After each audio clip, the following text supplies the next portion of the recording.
What do you believe in? I think this is the question I want people to answer. Like, I'm honestly, again, not a, obviously not an influencer. I'm not trying to sell you any vitamins on TikTok, or I don't have any cool, you know, sweatshirts or whatever that I'm, putting up here. There's no sales, there's no commissions, there's no green screen, there's no good high tech content creation here. Like, literally just asking questions. And the question I want to ask you is like, what do you believe in?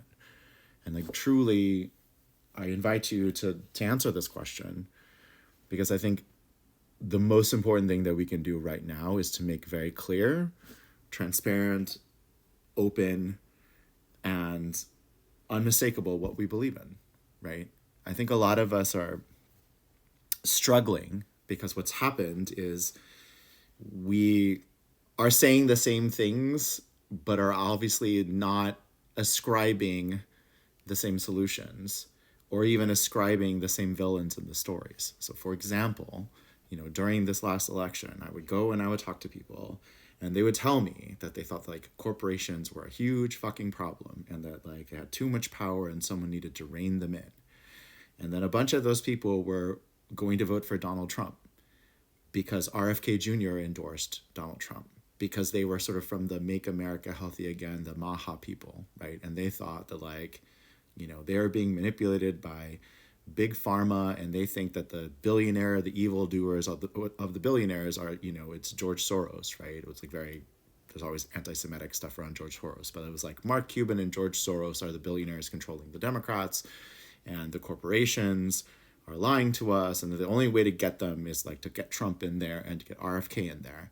At the very same time, on the other side, like literally, like, you know, I'm cut from the cloth of like the sort of like, again, this progressive wing of the party, such as it is, which are, like DSA folks and folks that aren't always even really Democrats, but like, folks that are out there saying that like, yeah, billionaires are the fucking problem. There should be no billionaires. Billionaires should be illegal.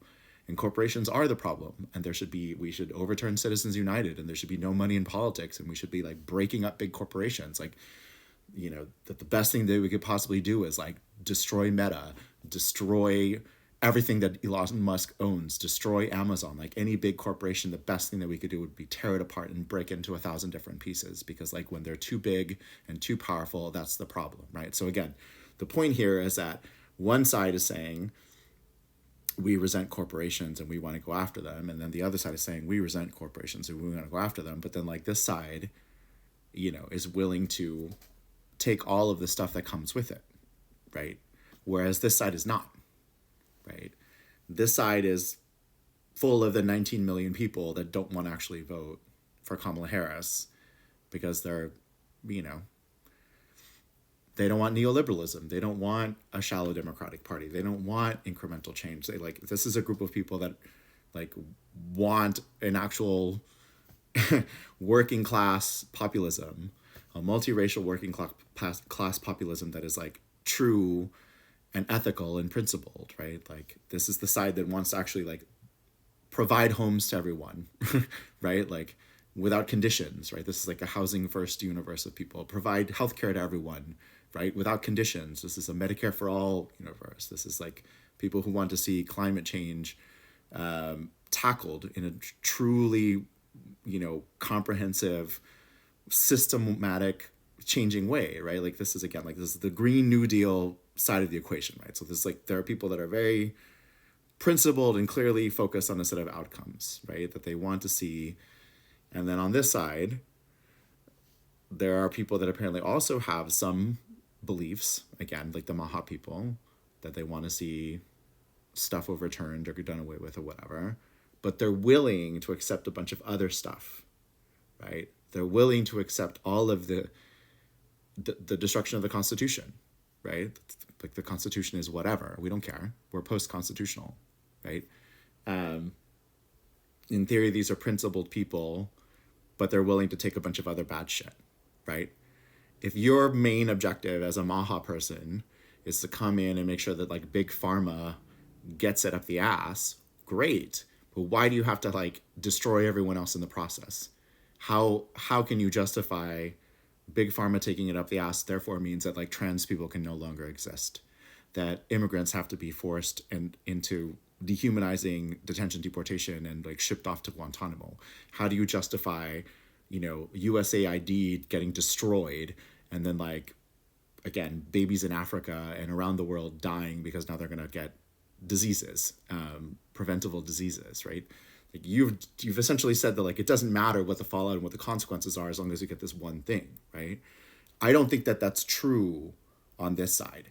I don't think anybody who is pro Green New Deal is so like anti fossil fuels that they would be willing to put up with a bunch of other shit that crosses the line, right? I don't think that they would be willing to put up with the destruction of the Constitution and the destruction of like, again, huge communities in the United States and everything sort of like unraveling and accept like an equivalent version of McCarthyism, which is what we're in now, right? I mean, like this is literally where we are now, right? There's a snitch portal at the Department of Education.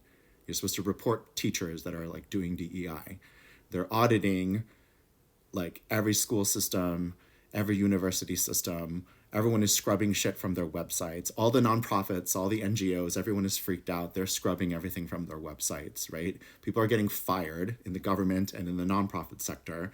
The funders themselves, the people that like have foundations or whatever, are like making lists of people who have done work that could potentially be like targeted by the Trump administration, and they're outing them. They're proactively outing them so that the Trump administration will go get them and leave their foundation alone. Like, go get the people that we funded. We didn't know that they were bad, but now we're on your side. Like, this is like this rampant McCarthyism, this self-censorship, this like, the newspapers that won't endorse presidential candidates and now they won't run anything on their opinion pages anymore.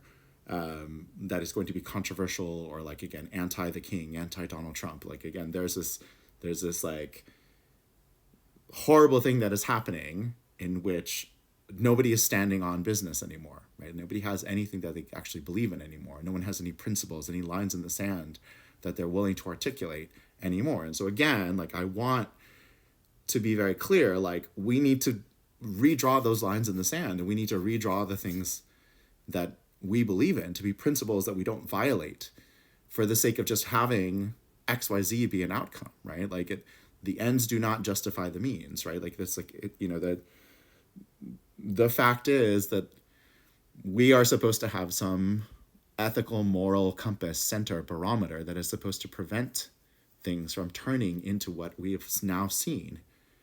This is no longer, again, a difference of opinion around how you run an economy or how you better an education system to prepare students for the workforce of the future. Like, that's not what we're talking about anymore, right? We now have this cult of idolatry around Trump and a cult of idolatry around Putin and Orban and like, again, all of these other fascist leaders around the world. And the one thing that they all have in common is that it is all about power and narcissism. It has almost nothing to do with anything else, right? Yes, there are victims in common, right? Like there are immigrants and folks in the queer community, and like there's sort of like common targets, right? Like if you're Black, if you're a person that's going to get targeted, you're going to get targeted, and you have been targeted, right? So that's not news in that way. But the way that this is all coalescing is that essentially everything is just a rationalization after the fact.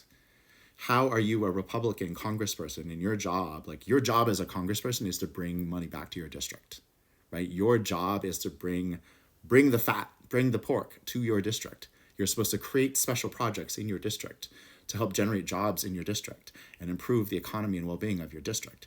You just voted against that. You literally were like, okay, I don't care about that. I don't care about my district. I don't care about my constituents. All I care about are these billionaires. All I care about are these large corporations that are going to get this huge, again, smash and grab giveaway of public money.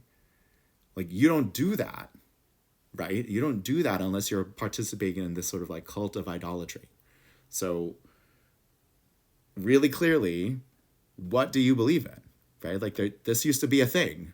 Give me liberty or give me death. Live free or die. I would rather, die on my feet than live on my knees, right? Like these are the things we used to say. These are the generations that we come from. And I think we need to be, again, very crystal clear about articulating what we are for and then be willing to stand by the line in the sand, right? There is this moment in the Bible when you are asked, am I my brother's keeper? And the fucking answer is yes. The fucking answer is yes. We are our brother's keepers.